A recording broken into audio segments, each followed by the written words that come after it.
For 5 years, I thought I had everything figured out. Amelia and I had built a life together, shared dreams, talked about a future that felt inevitable. But looking back, I see the signs, the little things I brushed off, the moments that should have made me question everything. It started small, almost unnoticeable. A strange tradition in her family, an unspoken distance, excuses that didn't quite add up. And then, one day, I stumbled upon a truth I never saw coming. A truth that changed everything. If you were in my place, what would you have done?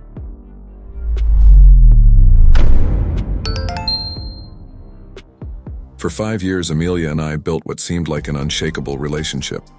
We weren't just dating, we were partners in every sense. 4 years living together, sharing routines, making plans for a future that felt certain. Marriage had been mentioned casually, kids were a someday discussion, and we even had a secret list of potential baby names, just for fun, of course. I never doubted us. If someone had asked me back then, I would have bet everything I had that we were solid. But looking back, I realized the cracks were always there, just small enough for me to ignore. Our lives intertwined effortlessly, yet there was always something off. Amelia was affectionate, loving even, but there was a distance in her that I couldn't quite explain. Maybe it was the way she dodged deep conversations about forever, or how she never fully let me into her world. But love makes you blind, doesn't it? I chalked it up to her personality. Some people just aren't as expressive. Still, there were moments, fleeting but persistent, where I wondered if we were truly standing on the same foundation. Turns out I should have listened to that gut feeling. And then there were the little things, the unspoken hesitations. She never liked posting about us online, always with some excuse. I like keeping things private, or social media isn't real life. At the time, I respected it. Now, I see it for what it was. I was a part of her life, sure, but not in the way that mattered most. And soon, I would start realizing just how deep that distance really went. From the start, something felt off with Amelia's family. They weren't rude, not exactly. Polite smiles, obligatory small talk, but nothing beyond that. It was like being a guest at a fancy restaurant. Welcomed, but not quite at home. I tried. Oh, I tried. Brought gifts, helped clean up after dinners, laughed at her dad's dry jokes that weren't even funny. But no matter what I did, I felt like an outsider looking in. They never made an effort to know me, never asked about my life, my job, my dreams. I was Amelia's boyfriend, and that was the beginning and end of my role in their world. At first, I thought it was just their way. Some families aren't overly warm, right? But then I started noticing things. The way conversations would shift when I walked into the room, the way her mother's smile tightened whenever I kissed Amelia's cheek in front of them. It wasn't open hostility, but it was something, and yet Amelia never acknowledged it. Whenever I brought it up, she'd shrug it off. They like you, she'd insist. They're just reserved. Reserved? Maybe. Or maybe they were, just waiting for someone else. Still, I convinced myself it didn't matter. I wasn't dating her family, I was dating her. But relationships don't exist in a vacuum, and no matter how much I tried to ignore it, the feeling lingered. I told myself that with time, things would change. They'd warm up to me, see how much I loved their daughter. I just had to be patient. Funny thing about patience, though, it can make you miss all the warning signs staring you right in the face. Every year, like clockwork, Amelia's family had this tradition, a trip, just for them. No exceptions, no plus ones. I remember the first time she mentioned it early in our relationship. "It's just something we've always done," she said casually, as if it were the most normal thing in the world. At the time, I didn't think much of it. Family traditions are important, right? But as the years went by, it started feeling weird. 5 years together, 4 living under the same roof. And yet, every summer, I was left behind like some temporary fling. I tried not to take it personally. It's just how they are. Amelia would say with a reassuring smile. But the more I thought about it, the less sense it made. Married couples weren't invited either, only blood relatives. That was the rule. And yet something about it didn't sit right.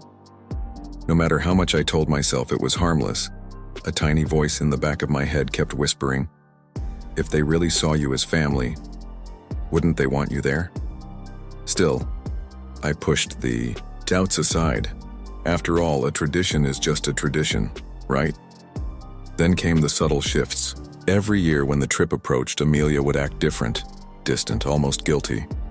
She'd reassure me it was nothing, just excitement about seeing her relatives. And every year I played the understanding boyfriend, kissing her goodbye at the airport and convincing myself I was overthinking it. But this time something changed. A conversation, an offhand comment, would lead me to a discovery I never saw coming. It started as an innocent conversation, just casual chatter with one of Amelia's cousins at a gathering. I don't even remember what we were talking about. Something about past trips, funny memories. Then, in the most offhanded way, they said it. Oh yeah, Ryan always goes, he's basically family. I felt my stomach drop. Ryan, her ex, the guy before me, the one I never thought twice about, until now. I forced a smile, played it cool, but inside my thoughts were racing. He went on the trips, every year, and yet I, her actual boyfriend of 5 years, wasn't allowed? I needed clarity, so I asked, trying to sound indifferent. Ryan still goes on those trips? Her cousin shrugged. Yeah, of course, his parents go too. That part hit me even harder. Not only was Ryan included, but his entire family had a seat at the table. Meanwhile, I was still waiting for my invitation, one that was never coming. I felt like a fool, a placeholder. 5 years and somehow I was still the outsider while her ex, the guy who should have been history, was treated like he never left. The rest of the night I barely spoke. My mind was spinning, replaying every excuse Amelia had ever given me about that trip. It's just family. It's tradition. It's nothing personal. Nothing personal? How could it not be personal, when the man she used to love still had a place where I didn't? I wanted to believe there was some logical explanation, some missing piece that would make this all make sense. But deep down, I already knew. I just didn't want to admit it yet. I couldn't let it go. The thought of Ryan, sitting comfortably, among Amelia's family, laughing, making memories while I stayed behind, forgotten. So, at the next family dinner, I decided to test the waters. Casual, nonchalant. Hey, I said between bites. I was thinking, maybe this year I could come on the trip too? Silence. The kind that makes your skin crawl. Her parents exchanged glances. Her brother cleared his throat. And then, almost in unison, they all responded. A firm, immediate no. No hesitation, no discussion. Just rejection. Plain and simple. I forced a chuckle. Wow, not even a maybe? I looked at Amelia, expecting her to back me up, to at least try to fight for me. But she didn't. She just sat there, lips pressed into a thin line, avoiding my gaze. Her mother sighed like she was explaining something obvious. It's nothing against you. It's just tradition. I nodded slowly, pretending to understand. But my blood was boiling. I wasn't just being left out, I was being kept out, and the worst part, it wasn't just them. It was her too. Dinner carried on like nothing happened, but my appetite was gone. Every laugh, every clink of silverware felt distant, like I wasn't really there. Because maybe, in their eyes, I wasn't. 5 years. I had done everything right. Played the perfect boyfriend, invested in a future with this woman, and yet I was still standing outside looking in. But not for much longer, because now I needed answers. And I was done waiting for someone to give them to me. The moment we got home, I couldn't hold it in any longer. 5 years, Amelia. 5 years, and I'm still not family enough. She sighed, rubbing her temples like I was exhausting her. It's not like that, she muttered, but I wasn't buying it. Then what is it like? Because from where I'm standing, your ex is family, his parents are family, but me, I'm just some guy who shares your bed. Her expression flickered, like I had hit too close to home. And maybe I had. Because instead of denying it, she just said the one thing that sealed everything for me. "You're not family," she said, arms crossed like it was a fact, not an insult. "Not yet." "Not yet?" I let out a hollow laugh, shaking my head. "So what, Amelia? How much longer? Another 5 years? 10? Or are you just waiting for Ryan to change his mind?" Her eyes flashed with something, anger, guilt, maybe both. "This isn't about Ryan," she snapped, but I could see the cracks forming. I wasn't crazy. There was more to this, something she wasn't saying. And if she wasn't going to tell me, I'd find out myself. The argument fizzled into silence, but the damage was done. I lay in bed that night staring at the ceiling, replaying every moment of our relationship. The excuses, the distance, the way she never let me all the way in. And for the first time, I let myself ask the question I had been too afraid to face. What if I was never meant to be part of her family? What if I was just filling the space Ryan left behind? That night, as Amelia slept beside me, I stared at her phone on the nightstand. I wasn't that guy, the one who snoops, who digs through messages like a paranoid fool. But something in my gut told me I needed to see for myself. My hands trembled as I picked it up. Face ID wouldn't work, but her passcode? I knew it. 5 years together, of course I knew it. And the second I unlocked it, I felt like I had stepped into a world I was never meant to see. Her family's group chat was filled with the usual nonsense, memes, dinner plans, passive-aggressive comments from her mom, but then I saw his name, Ryan. And suddenly the messages weren't so harmless anymore. "You need to think about what's best for you, Amelia. Ryan has always been part of this family. Are you sure you're making the right choice?" My chest tightened as I scrolled further. This wasn't new. This had been going on for years. Her parents, her siblings, all of them, trying to convince her to reconsider her relationship with Ryan. And the worst part? She never shut them down. Instead, she played along. "I don't know. It's complicated. I just need time." Time for what? To decide if I was good enough? To see if Ryan would come back? My vision blurred as the realization sank in. I was never the first choice. I was the backup plan. And now that I knew the truth, there was only one thing left to do. I didn't sleep that night. How could I? The truth sat heavy on my chest, suffocating, unbearable. 5 years. 5 wasted years on someone who never saw me as permanent, who let her family treat me like a placeholder while they rooted for the guy who came before me. I stared at the ceiling, then at her, sleeping so peacefully, so unaware that everything was about to change. Because I wasn't going to beg. I wasn't going to argue.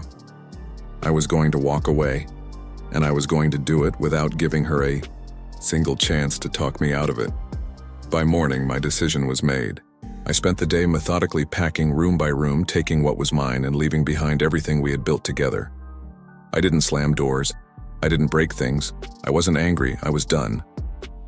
And before I left, I did one last thing. A list. Every rent payment I had covered, every bill, every expense I had shouldered while she played house with me, waiting to see if Ryan would swoop back in. I printed it out, left it on the kitchen counter, and on the bottom I wrote just 3 words. "You owe me." I locked the door behind me, walked to my car, and didn't look back. No dramatic goodbye, no final words, just silence. She'd come home to an empty apartment, to the realization that I was gone. And when she did, she'd finally have to face the truth she had spent years avoiding, because I wasn't going to be there to distract her from it anymore. She called me the second she walked in, then again, and again. My phone buzzed relentlessly, her name lighting up the screen like an emergency alarm. I let it ring. I let her feel the panic, the confusion, the weight of everything I had felt for years. Then came the texts. "Where are you? What is this? Please, just talk to me. I read them all, but my reply was short, cold, and impossible to ignore. I sent a picture of the invoice I had left on the counter. No explanations, no emotions, just numbers and the truth she had been too afraid to face. Hours passed before she tried again, this time with a different approach. This is ridiculous. You're really doing this over a stupid trip? That made me laugh. A trip? Was that really what she thought this was about? If she had just apologized, if she had just admitted what we both knew, maybe part of me would have listened. But instead, she doubled down. Because in her mind, I was the problem. I was the one making a big deal out of nothing. And that was why I had to leave. Because I deserved more than to be someone's second option, waiting in the shadows while they decided if I was worth choosing. Eventually, the call stopped. The messages slowed. I imagined her sitting there staring at that empty apartment, at the spaces where my things used to be, realizing for the first time that she had lost something she thought she could always keep. And the irony? She had spent so long wondering if Ryan was the right choice that she never noticed the one she actually needed was already gone. Weeks passed. The calls stopped completely. I thought that was the end of it, until I heard the news. A friend sent me a message, a simple "Dude, you're not gonna believe this," followed by a screenshot. Ryan. The Ryan. But he wasn't with Amelia. No, he was holding hands with her sister. My jaw nearly hit the floor. The guy her whole family had been pushing her toward, the one they treated like their golden boy. He had moved on, right under her nose. And now, instead of running back, to him like they all wanted, Amelia was left with nothing. I won't lie. Part of me wanted to laugh. Not out of malice, but out of irony. She had spent years stuck in between, keeping me close, but never too close, just in case Ryan decided to come back. And now the decision had been made for her. He wasn't an option anymore, and me? I was long gone.